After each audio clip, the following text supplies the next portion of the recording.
আফগানিস্তানের সবচেয়ে সুন্দর জায়গাগুলোর একটি হল বান্দে আমির ন্যাশনাল পার্ক। এখানে মোট ৬টি প্রাকৃতিক হ্রদ রয়েছে।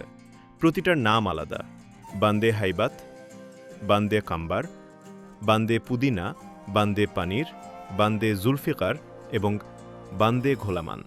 এই হ্রদগুলো প্রায় ৩,০০০ মিটার উচ্চতায় অবস্থিত।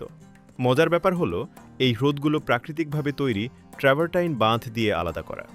পানিতে মিশে থাকা ক্যালসিয়াম কার্বনেট শতাব্দীর পর শতাব্দী ধরে এই প্রাকৃতিক বাঁধ তৈরি করেছে। সেই কারণেই পানির রং এত গাঢ় নীল, প্রায় ময়ূরের পালকের মতো। অনেকেই এটাকে বলে আফগানিস্তানের গ্র্যান্ড ক্যানিয়ন। ২০১০ সালে এটিকে আফগানিস্তানের প্রথম জাতীয় উদ্যান ঘোষণা করা হয়। এখানে তুষার ভেজা শীতকালে হ্রদের পানিগুলো আংশিক জমে যায়, আর গ্রীষ্মকালে স্থানীয়রা নৌকায় ঘুরে বেড়ান নীল জলের উপর। দেখতে যেন পাহাড়ের বুকে একটি নীল আয়নার মতো, চারদিকে শুধু নীরবতা।